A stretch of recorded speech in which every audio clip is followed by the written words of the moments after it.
ദൈവമനുഷ്യന്റെ സ്നേഹഗീത അധ്യായം 91. ഈശോ ഒലിവ് തോട്ടത്തിൽ വച്ച് ശിഷ്യന്മാരെ പഠിപ്പിക്കുന്നു. ഈശോ വീട്ടിനുള്ളിൽ നിന്ന് പുറത്തേക്ക് വന്നു. പത്രോസ്, ജോൺ, ജെയിംസ്, ഫിലിപ്പ്, ബർത്തലോമിയോ, യൂദാസ്, തദേവൂസ്, സൈമൺ, യൂദാസ് കറിയോത്ത, ജോസഫ് എന്നറിയപ്പെടുന്ന ഇടയൻ ഇവരോടൊപ്പം നസ്രസിന് പുറത്തേക്ക് പോയി. കുറച്ചകലെ ഒലിവ് വൃക്ഷങ്ങൾ ധാരാളമുള്ള ഒരു ഒഴിഞ്ഞ സ്ഥലത്ത് അവർ എത്തി. ഈശോ പറഞ്ഞു, എൻ്റെ ചുറ്റും വന്നു നിൽക്കുവിൻ. എൻ്റെ സാന്നിധ്യത്തിലും അസാന്നിധ്യത്തിലും കഴിഞ്ഞ ഏതാനും മാസങ്ങളായി നിങ്ങൾ എങ്ങനെയുള്ളവരാണ് എന്ന് ഞാൻ പഠിച്ചുകൊണ്ടിരിക്കുന്നു. നിങ്ങളെ ത്രാസിൽ എന്ന പോലെ ഞാൻ തൂക്കി നോക്കി. നിങ്ങളെയും ലോകത്തെയും മാനുഷികമായ അനുഭവത്തിലൂടെ അടുത്തറിഞ്ഞു. നിങ്ങളെ ഇനി ലോകത്തിലേക്ക് അയക്കാനാണ് ഞാൻ തീരുമാനിച്ചിരിക്കുന്നത്. അതിനു മുമ്പ് നിങ്ങൾക്ക് വേണ്ടത്ര ഉപദേശം നൽകേണ്ടിയിരിക്കുന്നു. ലോകത്തെ കരുണയോടും വിവേകത്തോടും നേരിടുന്നതിന് നിങ്ങൾക്ക് കഴിവുണ്ടാകണം. മനസ്സമാധാനം, സ്ഥിരോത്സാഹം, നന്മ തിന്മ സംബന്ധിച്ച് ബോധം, ശാസ്ത്രീയ വിജ്ഞാനം ഇവയെല്ലാം നിങ്ങളുടെ ദൗത്യം നിർവഹിക്കുന്നതിന് ആവശ്യമാണ്. വേനൽ ചൂടിൽ പാലസ്തീനയിലെങ്ങും ദീർഘദൂരം യാത്ര ചെയ്യാൻ പറ്റില്ല. അതുകൊണ്ട് ഈ കാലയളവ് എൻ്റെ ശിഷ്യന്മാർക്ക് ഉണ്ടായിരിക്കേണ്ട അറിവും പക്വതയും നേടുന്നതിന് പ്രയോജനപ്പെടുത്താം. ഞാൻ നിങ്ങളെ പഠിപ്പിക്കും. ഒരു സംഗീതജ്ഞനെപ്പോലെ നിങ്ങളുടെ സ്വഭാവത്തിലെ അപശ്രുതികൾ മനസ്സിലാക്കി കഴിഞ്ഞു. നിങ്ങൾ ലോകത്തിന് കാണിച്ചു കൊടുക്കേണ്ടത് സ്വർഗീയമായ ഒരു രാഗമാണ്. ആ രാഗത്തിന് ഭംഗം വരാത്ത രീതിയിൽ നിങ്ങളെ രൂപപ്പെടുത്തേണ്ടിയിരിക്കുന്നു. ഞാൻ ഇവനെ ഇടയനായ ജോസഫിനെ ചൂണ്ടിക്കാട്ടിക്കൊണ്ട് പറയുന്നു. ഇവിടെ നിർത്തിയിരിക്കുന്നത് എൻ്റെ വാക്കുകൾ അവൻ്റെ കൂട്ടുകാരുടെ അടുത്ത് ചെന്ന് പറയുന്നതിനാണ്. അവർ എൻ്റെ പ്രബോധനത്തിൻ്റെ അടിസ്ഥാന തത്വങ്ങൾ ഗ്രഹിച്ച് അത് ജനങ്ങൾക്ക് വിശദീകരിച്ചു കൊടുക്കും. ഞാൻ വന്നിട്ടുണ്ട് എന്ന് മാത്രം ഉദ്ഘോഷിക്കാതെ കാര്യക്ഷമമായി പ്രവർത്തിക്കുന്ന ഒരു സംഘമായി അവർ മാറും. ആദ്യമായി എനിക്ക് നിങ്ങളോട് പറയാനുള്ളത് ഇതാണ്: നിങ്ങൾ പരസ്പരം സ്നേഹിക്കണം. നിങ്ങളുടെ ഇടയിൽ ഐകമത്യം വേണം. ഇത് ഒഴിച്ചുകൂടാൻ പാടില്ലാത്ത കാര്യമാണ്. നിങ്ങൾ ആരാണ്? സമൂഹത്തിലെ പല തട്ടുകളിൽ നിന്ന് വന്നവർ, പല പ്രായക്കാർ, വിഭിന്ന ദേശക്കാർ. ഏതെങ്കിലും ഒരു ചിന്താഗതിയിൽ മാത്രം വിശ്വസിക്കുന്നവരെ, വേറൊന്നും കാണാൻ കണ്ണില്ലാത്തവരെ ഞാൻ മനഃപൂർവ്വം ഒഴിവാക്കി. തുറന്ന മനസ്സുള്ളവരെ ഞാൻ തിരഞ്ഞെടുത്തു. അവർക്ക് പുതിയ ആശയങ്ങൾ ഉൾക്കൊള്ളാൻ എളുപ്പമാണ്. മാത്രമല്ല, സത്യദൈവത്തെപ്പറ്റി ഒന്നും അറിഞ്ഞുകൂടാത്ത ആളുകളുടെ ഇടയ്ക്കാണ് നിങ്ങൾ സുവിശേഷം പ്രചരിപ്പിക്കേണ്ടത്. പ്രചാരകൻ തൻ്റെ മൂട് മറക്കാതിരുന്നാൽ ജനങ്ങളെ ഉപദേശിക്കുമ്പോൾ അവരോട് അനുകമ്പ കാട്ടും, സ്നേഹം കാട്ടും. ഞാൻ എത്ര സൗമ്യമായും സ്നേഹപൂർവവുമാണ് നിങ്ങളെ പഠിപ്പിച്ചത് എന്ന് നിങ്ങൾ ഓർത്താൽ മതി. ഒരുപക്ഷെ നിങ്ങൾ പറയും, ഞങ്ങൾക്ക് വലിയ വിദ്യാഭ്യാസമൊന്നും ഇല്ലെങ്കിലും ഞങ്ങൾ പുറജാതിക്കാരല്ല. അത് നേരാണ്. എന്നാൽ നിങ്ങളും വിദ്യാഭ്യാസമുള്ളവരും പണക്കാരുമായ ആളുകളെ പ്രതിനിധാനം ചെയ്യുന്നവരും മതം എന്ന് പറയുമ്പോൾ മനസ്സിലാക്കുന്നത് യഥാർത്ഥത്തിൽ മതമല്ല. പല കാരണങ്ങളാലും അന്തഃസത്ത ചോർന്നുപോയ ഒരു വിശ്വാസമാണ് അത്. മോശയുടെ നിയമം പാലിക്കുന്നവർ എന്ന് അഭിമാനിക്കുന്ന ഏറെ ആളുകളുണ്ട്. എന്നാൽ അവരിൽ 10-ൽ 8 പേരും വിഗ്രഹാരാധനക്കാരാണ്. അബ്രഹാമിൻ്റെയും ഇസഹാക്കിൻ്റെയും യാക്കോബിൻ്റെയും ദൈവം നൽകിയ പരിശുദ്ധവും സനാതനവുമായ നിയമത്തിനു പകരം ഒരു 100,000 ക്ഷുദ്രവിശ്വാസങ്ങൾ വച്ചു പുലർത്തുന്നവരാണ് അവർ. അതുകൊണ്ട് സംസ്കാരമില്ലാത്ത എളിയ മീൻപിടുത്തക്കാരും കച്ചവടക്കാരും അവരുടെ മക്കളും, ഉദ്യോഗസ്ഥന്മാരും അവരുടെ മക്കളും, പണക്കാരും അവരുടെ മക്കളും എല്ലാവരും പറയണം, ഞങ്ങൾ സമന്മാരാണ്. ഞങ്ങൾക്കെല്ലാം ഒരേ കുറ്റമാണുള്ളത്. ഒരേ അബദ്ധവിശ്വാസമാണ് ഞങ്ങൾക്കുള്ളത്. ഒരേ പ്രബോധനമാണ് ഞങ്ങൾക്കെല്ലാം ആവശ്യം. ഞങ്ങളുടെ വ്യക്തിപരവും ദേശീയവുമായ വൈകല്യങ്ങളിൽ ഞങ്ങൾ സഹോദരന്മാരായിരിക്കുന്നത് പോലെ സത്യമറിയുന്നതിലും അത് ജീവിതത്തിൽ പകർത്തുന്നതിനുള്ള ശ്രമത്തിലും ഞങ്ങൾ സഹോദരന്മാരാകണം. അതെ, സഹോദരന്മാരാകണം. നിങ്ങൾ പരസ്പരം അങ്ങനെ വിളിക്കുകയും അങ്ങനെ കരുതുകയും വേണം. നിങ്ങൾ ഒരു കുടുംബം പോലെയാണ്. എപ്പോഴാണ് ഒരു കുടുംബം അഭിവൃദ്ധി പ്രാപിക്കുക? എപ്പോഴാണ് ആളുകൾക്ക് അവരോട് മതിപ്പ് തോന്നുക? കുടുംബത്തിലെ അംഗങ്ങളെല്ലാം ഐക്യമത്യത്തിൽ കഴിയുമ്പോൾ. ഒരു മകൻ വേറൊരു മകന്റെ ശത്രുവായാൽ, ഒരു സഹോദരൻ മറ്റൊരു സഹോദരനെ ദ്രോഹിച്ചാൽ ആ കുടുംബം ഏറെ നാൾ ഐശ്വര്യമുള്ളതായി തുടരുമോ? ഇല്ല. കുടുംബനാഥൻ അത്യധ്വാനം ചെയ്യുന്നു, പ്രശ്നങ്ങൾ ഒതുക്കാൻ നോക്കുന്നു, താൻ വലിയവനാണ് എന്ന് ലോകരെ ബോധ്യപ്പെടുത്താൻ ശ്രമിക്കുന്നു. പക്ഷേ യാതൊരു പ്രയോജനവുമില്ല. അയാളുടെ ധനം ശോഷിച്ചു പോകുന്നു. പ്രശ്നങ്ങൾ വർദ്ധിക്കുന്നു. ലോകം അവരെ പരിഹസിക്കുന്നു. സമ്പത്തും ഹൃദയങ്ങളും ഒന്നിച്ചു നിൽക്കുമ്പോൾ ഒരു ശക്തിയാണ്. ലോകത്തെ ചെറുത്തു നിൽക്കാൻ കഴിയും. എന്നാൽ അവ തകർന്ന് പല പല താല്പര്യങ്ങളും സംഘങ്ങളുമായാൽ കുടുംബത്തിൻ്റെ പതനം ദ്രുതഗതിയിലാകും. നിങ്ങൾ ഒരിക്കലും ഇങ്ങനെ ആകരുത്. ഐക്യമത്യത്തോടെ കഴിയണം. പരസ്പരം സ്നേഹിക്കണം. പരസ്പരം സഹായിക്കുന്നതിന് പരസ്പരം സ്നേഹിക്കണം. നോക്കൂ, നമ്മുടെ മുമ്പിൽ കാണുന്ന ഈ എറുമ്പുകൾ നമ്മെ ഒരു പാഠം പഠിപ്പിക്കുന്നുണ്ട്. എറുമ്പുകളുടെ ഒരു സൈന്യം ഇതാ ഒരു സ്ഥലത്തേക്ക് നീങ്ങിക്കൊണ്ടിരിക്കുന്നു. ഇവരെല്ലാം എന്തിനാണ് ഒരേ സ്ഥലത്തേക്ക് പോകുന്നത് എന്ന് നോക്കാം. ഇവരുടെ ഒരു കൊച്ചു സഹോദരി അവളുടെ അദൃശ്യമായ ഇന്ദ്രിയങ്ങൾ കൊണ്ട് ഈ വലിയ ചിക്കറി ഇലയുടെ അടിയിൽ ഒരു നിധിയുണ്ട് എന്ന് കണ്ടുപിടിച്ചിരിക്കുന്നു. അത് ഒരു കഷണം റൊട്ടിയാണ്. ഇവിടെ ഒലിവ് തോട്ടം നോക്കാൻ വന്ന കൃഷിക്കാരൻ്റെ കയ്യിൽ നിന്നും വീണതാകും. ഈ വൃക്ഷങ്ങളുടെ തണലിലിരുന്ന് ആഹാരം കഴിച്ച ഏതെങ്കിലും വഴിപോക്കൻ്റെ കയ്യിൽ നിന്ന് വീണതാകാം. പൂക്കൾ നിറഞ്ഞ ഈ പുൽത്തകിടിയിൽ ഓടിക്കളിച്ച വല്ല കുട്ടികളുടെ കയ്യിൽ നിന്ന് വീണതാകാം. എറുമ്പിനേക്കാൾ 1000 മടങ്ങ് വലുതാണ് ആ റൊട്ടിക്കഷ്ണം. തനിയെ അത് എടുത്ത് എറുമ്പുകൂനയിലേക്ക് കൊണ്ടുപോകാൻ സാധ്യമല്ല. അതുകൊണ്ട് വേറൊരു എറുമ്പിനെ വിളിച്ചു പറഞ്ഞു, നീ ഓടിപ്പോയി നമ്മുടെ സഹോദരികളോട് പറയൂ, നമ്മുടെ ജനത്തിനാകെ പല ദിവസം ഭക്ഷിക്കാനുള്ള ആഹാരം ഇവിടെ ഉണ്ട്. വല്ല പക്ഷിയും വന്ന് ഇത് കണ്ട് കൂട്ടുകാരെ വിളിച്ചു വരുത്തി ഇതെടുത്ത് വിഴുങ്ങുന്നതിന് മുമ്പ് ചെന്ന് പറയൂ. ആ എറുമ്പ് ഓടിക്കിതച്ച് എറുമ്പ് കൂനയിൽ എത്തുന്നു. നിരപ്പില്ലാത്ത ഭൂമിയാണ്, കല്ലും ചരലുമുണ്ട്. ഏറെ പാടുപെട്ടാണ് സന്ദേശവുമായി എത്തിയിരിക്കുന്നത്. വരൂ, നമ്മുടെ ഒരു സഹോദരി വിളിക്കുന്നു. നമുക്കെല്ലാവർക്കും വേണ്ട ആഹാരം അവൾ കണ്ടുപിടിച്ചിരിക്കുന്നു.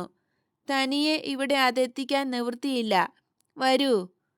അപ്പോൾ എല്ലാ എറുമ്പുകളും, പണിയെടുത്ത് ക്ഷീണിച്ചിരുന്ന എറുമ്പുകൾ ഉൾപ്പെടെ, കൂന വിട്ടോടി. വിശ്രമിച്ചുകൊണ്ടിരുന്ന എറുമ്പുകളും മഴക്കാലത്തേക്ക് ഭക്ഷണം സൂക്ഷിച്ച് അട്ടിയിട്ടുകൊണ്ടിരുന്ന എറുമ്പുകളും പുറത്തേക്ക് വന്നു. 1, 10, 100, 1000. അതാ ആ എറുമ്പുകൾ ആ റൊട്ടിക്കഷ്ണം കടിച്ച് തള്ളിയും പൊക്കിയും വലിച്ചും കൊണ്ടുപോകുന്നു. ഈ ഉദ്യമത്തിൽ ചില എറുമ്പുകൾക്ക് പരിക്കുപറ്റി, ചിലത് നിലം പതിച്ചു, ചിലത് കാലൊടിഞ്ഞു വീണു. ഒരു കൊച്ചു എറുമ്പ് ക്ഷീണിച്ച് പിന്മാറി. എങ്കിലും അല്പനേരത്തെ വിശ്രമത്തിന് ശേഷം കൂട്ടുകാരോടൊപ്പം പണിയെടുക്കാൻ പോകുന്നു.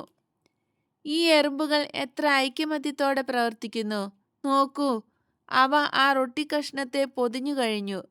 വളരെ സാവധാനമാണെങ്കിലും റൊട്ടിക്കഷ്ണം മുമ്പോട്ട് നീങ്ങുന്നു. നമുക്ക് എറുമ്പുകളുടെ പിന്നാലെ പോകാം. കുഞ്ഞു സഹോദരികളെ, അല്പം കൂടി, അല്പം കൂടി. ശ്രമിച്ചാൽ കാര്യം നേടാം. എറുമ്പുകൾ തളർന്നു പോയി, പക്ഷേ ഉദ്യമം ഉപേക്ഷിക്കുന്നില്ല. അല്പം വിശ്രമിച്ചിട്ട് വീണ്ടും പണി തുടരുന്നു. അവർ എറുമ്പ് കൂനയിൽ എത്തിക്കഴിഞ്ഞു. ഇനി റൊട്ടിക്കഷ്ണം ചെറിയ തരികളായി പൊടിച്ചിടാനുള്ള ശ്രമമാണ്. അവ എങ്ങനെ പണിയെടുക്കുന്നു എന്ന് നോക്കുവിൻ. ചിലത് റൊട്ടി പൊടിക്കുന്നു, മറ്റു ചിലത് തരികൾ ചുമന്നു മാറ്റുന്നു. ഇതാ എല്ലാം തീർന്നു. എല്ലാം അറകളിൽ ഭദ്രമായി ശേഖരിച്ചു കഴിഞ്ഞു. എറുമ്പുകളെല്ലാം നീണ്ട തുരങ്കങ്ങളിൽ കൂടി കൺവെട്ടത്ത് നിന്ന് മാറിക്കഴിഞ്ഞു. അവ വെറും എറുമ്പുകളാണ്, എറുമ്പുകൾ. എങ്കിലും ഒന്നിച്ചു പണിയെടുത്തപ്പോൾ അവർ ശക്തിയുള്ളവരായി. ഇതേപ്പറ്റി ചിന്തിക്കൂ. എന്നോട് എന്തെങ്കിലും ചോദിക്കാനുണ്ടോ? എനിക്ക് ഒരു കാര്യം ചോദിക്കണമെന്നുണ്ട്. നമ്മൾ ഇനി യൂദയായിലേക്ക് മടങ്ങിപ്പോകില്ലേ? യൂദാസ് കറിയോത്ത ചോദിച്ചു. പോകില്ല എന്നാര് പറഞ്ഞു? ഗുരു അങ്ങ് തന്നെ. ജോസഫിനെ പഠിപ്പിക്കുന്നത് അവൻ പോയി യൂദയായിലുള്ളവരെ പഠിപ്പിക്കുന്നതിന് വേണ്ടിയാണ് എന്ന് പറഞ്ഞല്ലോ. യൂദയായിലെ അനുഭവം വളരെ വേദനിപ്പിക്കുന്ന ഒന്നായിരുന്നു. അതുകൊണ്ട് അങ്ങോട്ട് മടങ്ങിപ്പോകാൻ മനസ്സില്ല അല്ലേ? യൂദയായിൽ വച്ച് ഗുരുവിനെ അവർ എന്തു ചെയ്തു? തോമസ് ഉത്കണ്ഠയോടുകൂടി ചോദിച്ചു. അതേ ചോദ്യം പത്രോസ് വികാരാധീനനായി കുപിതനായി ചോദിച്ചു. അങ്ങ് വളരെ ക്ഷീണിച്ചാണ് മടങ്ങിയെത്തിയിരിക്കുന്നത് എന്ന് ഞാൻ പറഞ്ഞത് വെറുതെ അല്ല. ഇസ്രായേലിലെ പരിശുദ്ധന്മാർ അങ്ങയോട് എന്തു ചെയ്തു? ഒന്നും ചെയ്തില്ല. ഇവിടെ ഉള്ളവർ എന്നോട് ചെയ്യാവുന്നതിൽ കൂടുതലൊന്നും അവർ ചെയ്തില്ല. ഞാൻ ലോകം മുഴുവൻ ചുറ്റി നടന്നാലും അവിടെയെല്ലാം എനിക്ക് സ്നേഹിതന്മാർ ഉണ്ടായിരിക്കും, ശത്രുക്കളും ഉണ്ടായിരിക്കും. യൂദാസേ, നിന്നോട് മിണ്ടാതിരിക്കാൻ പറഞ്ഞതല്ലേ? അത് ശരിയാണ്. എങ്കിലും അങ്ങേക്ക് എൻ്റെ ജന്മനാടായ യൂദയായേക്കാൾ ഇഷ്ടം ഗലീലിയ ആണ് എന്ന് കേൾക്കുമ്പോൾ ഞാൻ എങ്ങനെ മിണ്ടാതിരിക്കും? അങ്ങ് യൂദയായോട് നീതി കാട്ടുന്നില്ല. അവിടെ വച്ച് അങ്ങയെ ബഹുമാനിക്കുകയും ആദരിക്കുകയും ചെയ്തിട്ടുണ്ട്. യൂദാസേ, യൂദാസേ, യൂദാസേ, നിന്റെ ഈ പരാതി കഴമ്പില്ലാത്തതാണ്. കുറ്റബോധം കൊണ്ടാണ് നിനക്ക് കോപവും അസൂയയും അനുഭവപ്പെടുന്നത്. എനിക്ക് യൂദയായിലുണ്ടായ നല്ല അനുഭവങ്ങളെപ്പറ്റി മാത്രം പറയാൻ ഞാൻ പ്രത്യേകം ശ്രദ്ധിച്ചു. സത്യം വളച്ചൊടിക്കാതെ സന്തോഷത്തോടുകൂടി നല്ലത് വെളിപ്പെടുത്തി. യൂദയായിലെ ജനങ്ങളെ ഇവിടെയുള്ളവർ സ്നേഹിക്കണം എന്നാണ് എൻ്റെ ആഗ്രഹം. ദൈവവചനത്തിന് ദേശഭേദമില്ല, ആരോടും ശത്രുതയില്ല, എതിർപ്പില്ല. ഞാൻ എല്ലാ മനുഷ്യരെയും സ്നേഹിക്കുന്നു, എല്ലാവരെയും സ്നേഹിക്കുന്നു. ഞാൻ ആദ്യത്തെ അത്ഭുതം പ്രവർത്തിച്ചതും പ്രബോധനം നടത്തിയതും ദേവാലയത്തിൻ്റെയും വിശുദ്ധ നഗരത്തിൻ്റെയും പാവനമായ മണ്ണിലാണ്. ഏതൊരു ഇസ്രായേൽക്കാരനും പ്രിയപ്പെട്ട സ്ഥാനമാണ് അത്. അതുകൊണ്ട് എനിക്ക് ഗലീലിയായോടാണ് കൂടുതൽ സ്നേഹമെന്ന് എങ്ങനെ പറയാൻ കഴിയും? എൻ്റെ 11 ശിഷ്യന്മാരിൽ എൻ്റെ സ്വന്തക്കാരനായ ഒരാളെ ഒഴിച്ചു നിർത്തിയാൽ 10 ശിഷ്യന്മാരിൽ 4 പേർ യൂദയാക്കാരാണ്. എൻ്റെ സ്നേഹിതന്മാരിൽ അധികം പേരും യൂദയായിലാണ് എന്ന് മനസ്സിലാകും. എല്ലാ കാര്യങ്ങളും അറിയാവുന്നതുകൊണ്ട് ഒരു ശിശുവിന് എൻ്റെ പേര് നൽകുന്നതും നീതിമാനായ ഒരു ഇസ്രായേൽക്കാരൻ മരിച്ചപ്പോൾ അയാളുടെ ആത്മാവിനെ സ്വീകരിക്കുന്നതിനും വേണ്ടി എൻ്റെ യാത്ര ക്രമപ്പെടുത്തിയതുകൊണ്ട് ഞാൻ നിന്നെ സ്നേഹിക്കുന്നില്ല എന്ന് പറയാനാകുമോ? എൻ്റെ ജനത്തെപ്പറ്റിയും എൻ്റെ ദൗത്യം സംബന്ധിച്ച തയ്യാറെടുപ്പിനെപ്പറ്റിയും ഉള്ള രഹസ്യം വെളിപ്പെടുത്തിയപ്പോൾ അവിടെ ഉണ്ടായിരുന്നത് ഒരു ഗലീലിയക്കാരനും 2 യൂദയാക്കാരുമാണ്. പിന്നെ എങ്ങനെയാണ് യൂദയാക്കാരെ ഞാൻ നിങ്ങളെ സ്നേഹിക്കുന്നില്ല എന്ന് പറയുന്നത്? ഞാൻ നീതി കാട്ടിയില്ല എന്ന് നീ പറയുന്നു. യൂദാസേ, നീ ഒരു ആത്മശോധന നടത്തൂ. നീതികേട് കാട്ടുന്നവൻ നീ തന്നെയല്ലേ എന്ന് സ്വയം ചോദിച്ചു നോക്കൂ. ഗാംഭീര്യത്തോടും അനുകമ്പയോടും കൂടിയാണ് ഈശോ സംസാരിച്ചത്. തുടക്കത്തിൽ യൂദാസേ, യൂദാസേ എന്ന് വിളിച്ച രീതി തന്നെ അയാൾക്ക് ഒരു നല്ല പാഠമായിരിക്കേണ്ടതാണ്.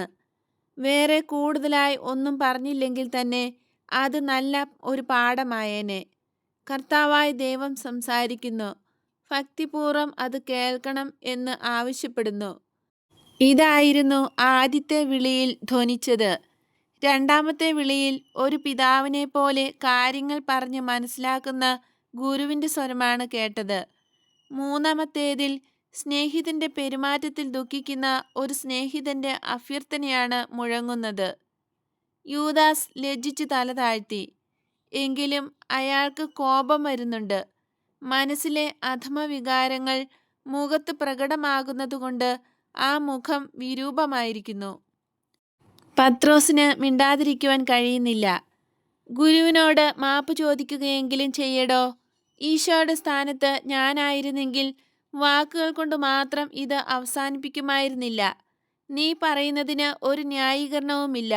അതുമാത്രമല്ല, നിന്നെപ്പോലെ സംസ്കാരമുള്ള ഒരു മനുഷ്യൻ ഗുരുവിനോട് കാട്ടേണ്ട ആദരവ് നീ കാട്ടുന്നില്ല.